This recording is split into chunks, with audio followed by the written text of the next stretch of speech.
Welcome back. Now, Tana River County is listed as one of the counties in the alarm drought phase. And yet, it is home to the Bura Irrigation Scheme as well as the Hola Irrigation Scheme. The Bura Irrigation Scheme is one of the oldest and largest irrigation schemes in the country and comprises of 12,000 acres with 10,000 of those acres under irrigation. Mashirima Kapombe traveled to Tana River County to find out why the irrigation schemes are not, at the very least, feeding the county. Kuna kesi nyingi sana hapa Bura za watu kupigana kwa sababu ya maji. Wakati tumekosa maji kabisa hata ya kuoka nyumbani ilikuwa ni mwezi wa 9. Alafu tena imefika wakati mpaka mtu alale shambani usiku mzima. Ile losi nimeenda kama saa hii nimeenda losi ya 200,000.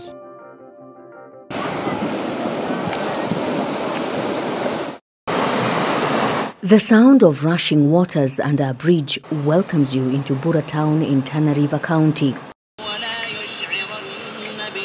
The town, lying on the west bank of the mighty Tana River, about 50 kilometers north of Hola, the county's headquarters. Residents fetched water in barrels, rolling them quite literally towards their homes. The river flows onward towards the Bura Irrigation and Settlement Scheme, where farmers are waiting. Lydia Wanjiro has been on her farm since 5 a.m. It's finally her turn to water her 1.5-acre piece of land, and she gets down to ensure the chance to hydrate her tomatoes doesn't pass, almost 6 hours since she got here. Leo maji iko pande hii ya kwetu hii. Na maji ilifunguliwa jana usiku saa 12. Leo itafungwa tena saa 12 ielekea 6. Kila kijiji kinakona siku yake ya maji. Lydia is one among 2,445 settler farmers in the scheme spread across 12 villages. She relocated to Bura in 2011. Lakini wakati huo kilimo kilikuwa mzuri kwa sababu nililima na nikaweza kusomesha watoto wangu. Life was good. The fertile land was a blessing. Sasa wakati huo nilikuwa navuna mahindi nyingi sana. Hata kuna wakati nilipata 200,000. 200,000 ya pesa niliuza mahindi nikapata 200,000. Wakati mwingine napata 51,000. Lakini na wakati mwingine nikapata 100,000 ya ponjo. Sasa wakati huo maji ilikuwa mzuri, kutoka hapa maji kaenda ikipotea sijui kuliendaje, sasa kilimo kikawa kama kimekufa. David Kinambaka is a pioneer farmer in Bura. He was only 27 years old with a young family when he relocated from Vihiga to Bura in 1984. Nililetewa habari na chief ambapo alituma sub chief na akatuma mzee wa mtaa kunijulisha habari za hapa Bura. Ni skimu ilikuwa ni mpango wa World Bank. Ilijengwa kuhusu kusaidia wale watu ambapo ni maskini, ambapo hawana mashamba. The new land was filled with promise. He, like many others, were ready to make a home away from home. Tulikuta kama kila kitu kimeshatayarishwa. Mashamba imetayarishwa, zile nyumba zimejengwa, kila kitu lijengwa. Kuna kitu sisi tulikuja kujenga hapa Bura. Hata hospitali zilijengwa, police station ilijengwa. Sisi tulikuja kuingia tu kwa nyumba. Shule zilijengwa na serikali. Kesho yake tukaja tukaonyeshwa mashamba. Mashamba ilikuwa imeshalimwa vizuri kabisa, imetayarishwa mashamba. Na imewekwa kila kitu pale kwa ile shamba. Kazi yangu ilikuwa tu ni kwenda kuanza kuhudumia shamba. Cotton was the cash crop they planted, while maize was their food crop. Basi tulianza kulima kilimo cha pamba. Tukalima kilimo cha pamba, tukamaliza, tukivuna ile pamba, tunapanda mahindi. Mahindi nafanya vizuri, tunavuna, mwaka imeisha. Mwaka ikianza tena Januari, tunalima tena pamba. Kama mimi hapa Bura nimelima pamba kama safari 3 nikiwa nafanikiwa. David says the scheme was productive and profitable until mid-90s. He terms it a season of despair that made a turnaround when current President William Ruto, then Eldoret North MP and Agriculture Minister, visited the scheme. Na alikuja akatua kwa mashamba zetu huko village 4. Alikuja ndege mpaka kaenda akatua ndani ya mashamba. Na akaona ile shida wakulima walikuwa naye, ikabidi apeane msaada, akasema kila mtu alime vile anataka. Kama mimi wakati hata nilima mashamba nyingi sana kwa sababu mbolea alitupatia bure. Sasa ile uwezo wa kulima ni ujilimie vile unataka kwa sababu mashamba ilikuwa ni safi, haikuwa na hizi midenge. The scheme roared to life, but only for a while. Basi ndio kilimo ikaanza kufufuka pale pole pole. Mali naanguka, mali inaamuka, mali naanguka, mali inaamuka. Paris Kamene came to Bura in 2004 after she heard of a fertile land with a mighty river flowing through it that would enable her educate her children. Na ile mwaka niliingia hapa, nililima ndio nilipata kukiwa na maji. Wakati huu nililima nikapata 100,000. But gone are the days when water at the scheme flowed freely. Hii mwaka tuko nayo imetuumiza sana njuu. Nimepanda mahindi ikakauka kwa kukosa maji. Nilikuwa nimepanda 3.5 na nilikosa kwa kukosa maji. Nikarudi nikapanda posho. Nimekosa kwa kukosa maji. Saa hii nimelima mwezi wa 10. Na nimekosa maji ya kupanda hiyo mashamba, niko na 3 pia nataka kupanda mahindi, lakini nimekosa maji. Nimeweka tinga na nyasi zimemea kwa maana nimekosa maji. An irony for a land with a mighty river. The problem of lack of water within the scheme flowed to their homes and life became unbearable. The women decided to demonstrate. Wakati watoto wetu wamekonjeka, watoto waliara ndamu, wakakonjoa ndamu. Sasa hiyo siku tulikuwa wakale njuu tulienda tulishinda kwa njua na manager mpaka saa 8. Ndio akatuaiti tuende nyumbani na tutapata ration. Ambapo ration tuliambiwa ni ya masaa 24. Kutoka hapo kweli ration tumepata, tukosi ya kukunywa sahi lakini ya machambani tuna. Each farmer at the scheme is allocated 2 units of 1.5 acres, making a total of 3 acres. The units are positioned in different areas across the scheme. Kwa sababu walikuwa naona wakikupatia shamba mahali pamoja unaweza kushindwa kuidhibiti, kuifanyia kazi. Sasa unapewa hapa eka 1.5 ndio ukiifanyia kazi, ile shamba lingine kitambo maji ifike huko utakuwa umemaliza na kazi hapa. With increased economic demands, the farmers increase their acreage by renting more units so they can make more money. But with inconsistent water supply, this gamble is lost to many of them. As David explains, how water flowed in the early years of the scheme is not practical now. Kuna ile kitu inaitwa unit. Ina ekari 72 ambapo ni mashamba 48. Sasa katika ile unity kuna watu 48. Sasa kuanzia namba 1 mpaka namba 48 maji wakati imefika wakati ya kuweka maji inaanza kuwekwa mashamba mawili kama pale juu inawekwa mashamba mawili safari moja. Ikifungulia asubuhi ikifika kitu kama saa 6 ama saa 7 hizo mashamba zishajaa, hao wengine tena wanaweka wawili pia. Ikienda kufika jioni saa 12 kuna damu, ile maji inafunguliwa kutoka kwa damu. Maji inakuja kutoka kwa mtaro inaingizwa kwa damu. Alafu kuna mtu anafungulia pale kwa damu ikija mashambani. Ikifika jioni saa 12 inafungwa. Hiyo siku mashamba 4 zote zitakuwa zimeshajaa maji ambapo ni ekari 6. Zitakuwa zimejaa maji. Mpaka kesho asubuhi tena saa 12 ifunguliwe tena. Sasa kitambo maji anza huko namba 1 mpaka ifike namba 48 ni wiki 2. The farmers claim the canals through which water flows are part of a bigger problem. Kwa saa hizi haiwezekani. Kwa sababu zile mitaro zimeharibika. Zimekaa kama hii mtaro nano tumekalia hii. Hata afadhali hii ni mzuri. Mitaro zimeharibika.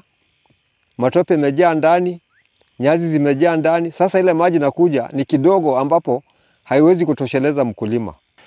Shida hii yetu inatokea kwa hiyo main intake ya Lanigi. Unajua kutoka 1982 hii scheme ilijengwa na watu wa World Bank. Na hiyo mtaro ilichimbwa na World Bank.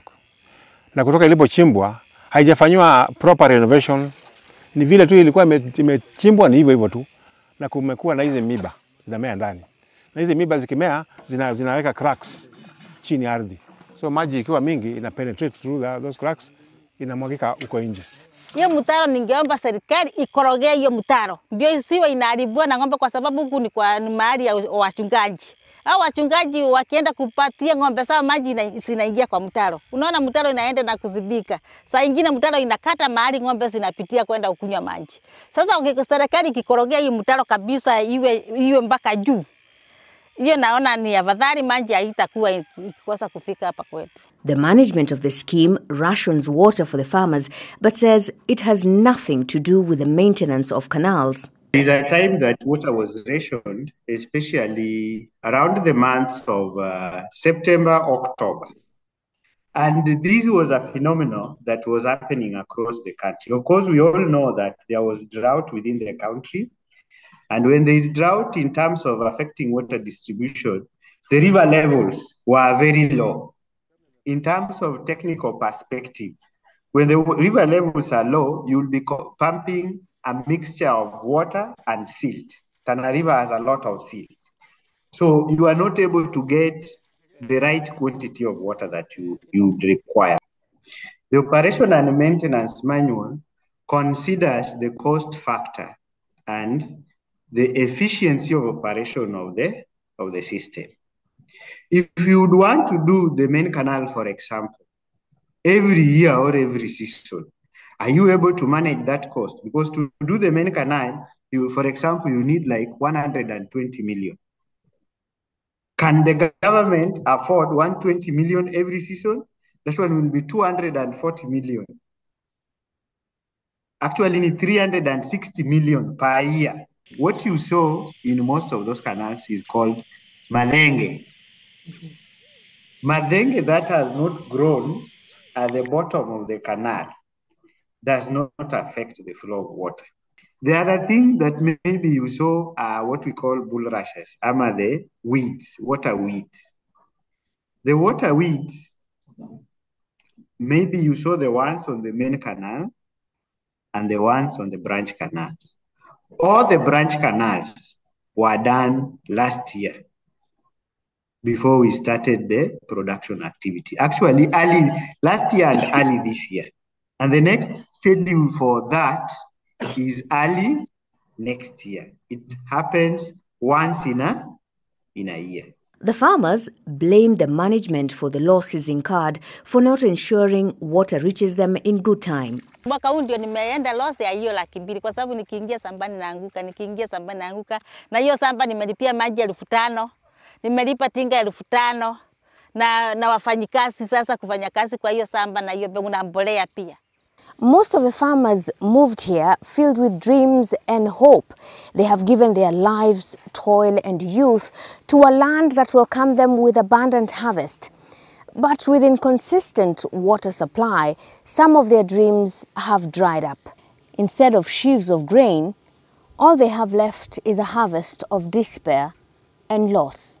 Mimi nilienda kwa Ndingiva nikakopa pesa shilingi 100,000, na hiyo pesa yao imepotea juu sijapata mapato yenye nilikuwa nimeingiza kwa chama. Niliingiza kwa chama na sikupata.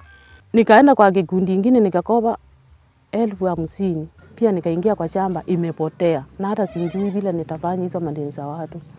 Maji ikikosekana zile mimea zinakauka zote. Ile pesa ulikuwa umekopesha na Equity Bank 1000 zaidi ya 50 zinakwisha pale. Inabaki na deni.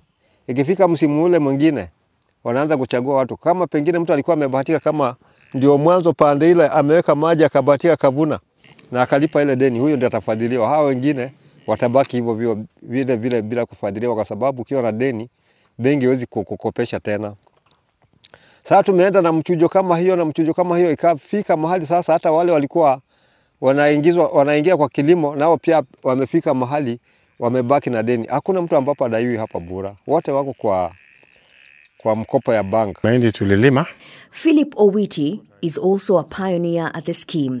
Like David, he relocated here with his father in 1984. He was in Standard 6 but remembers vividly the good and bad times the scheme has lived through.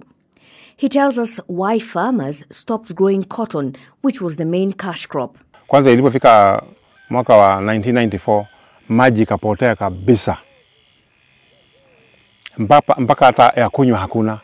Tulikuwa tunachukua baisikeli tunaenda 25 kilometers kutoka hapa mpaka kwa mto kwenda kuchota maji. Ilipofika mwaka wa 2000 maji ikaanza kuingia Bura. Scheme ikaanza ku-revive tena. So tukaanza tena kulima, ikawa pamba sasa hakuna. Sababu issue ya pamba ilisimamisha sababu ya ndege. Ndege ilikuwa na spray dawa.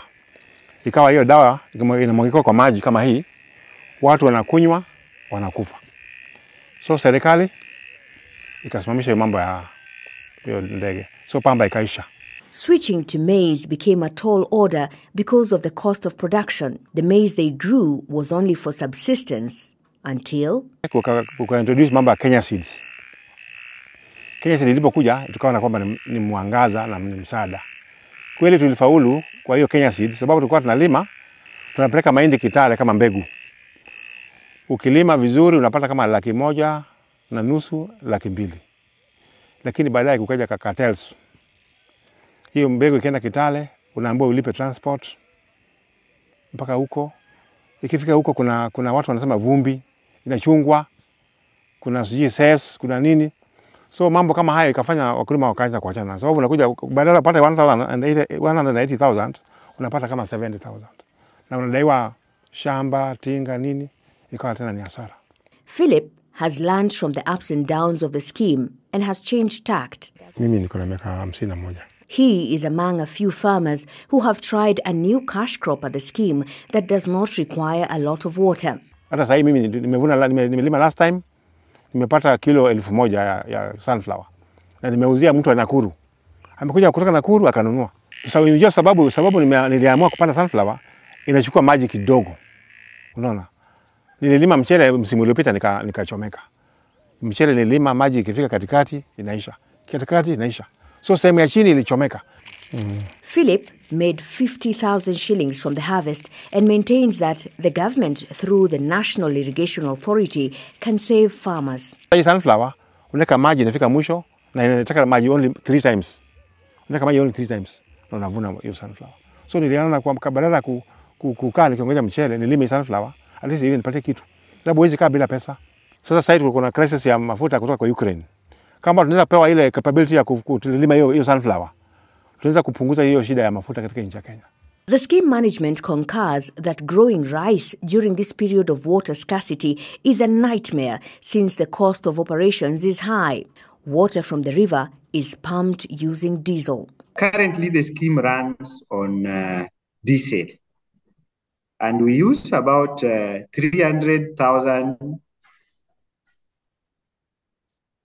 per day of pumping. If you multiply that with a season of 4 months to sustain a crop, the cost is very high. A plan to distribute water by gravity is projected to reduce operation costs and place more land under irrigation. The gravity project is under construction. Of course, currently it is split into 3 phases. There is phase 1, which is already complete. It was according to the plan, it was supposed to be completed by end of November. Then there is phase 2.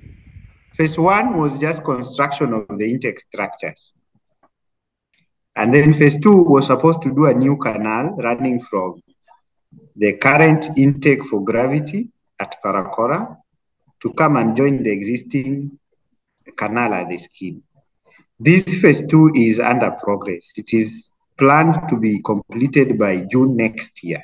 The farmers are, however, skeptical with the pace of the gravity project. Gravity tulipokuingia hapa walisema kwamba itaanza kwanza mwaka wa 1990 ndio gravity ilikuwa imeanza kuongelewa. Na mpaka saa hii gravity bado inaongelewa tu juu. Na hiyo gravity imeanza kulimwa saa hizi ni karibu miaka zaidi ya 10 ikiwa inatengenezwa tu. Hatujui inatengenezwa namna gani. Tunaona kama ukienda Mombasa hiyo reli imetengenezwa sijui ni mwaka ngapi. Reli imetengenezwa kutoka Nairobi mpaka Naivasha huko. Ishaisha kitambo. Hii gravity yetu hapa hatujui ni kitu gani imekwamisha. Na tunajua kwamba katika Kenya kuna zile shirika zile kubwa kama NYS na jeshi. Na wako na machineries za kila kitu. Kwa nini wasipewe nafasi kama idara za serikali? Watushughulikie hata kama ni 1 year. Wajenge kitu i-complete. Ndio kusiwe na maneno ya kuongea kuhusu mambo ya gravity. Ndio watu walime kwa wingi. MWANAJUMA IRIBAE is the acting county secretary in Tana River.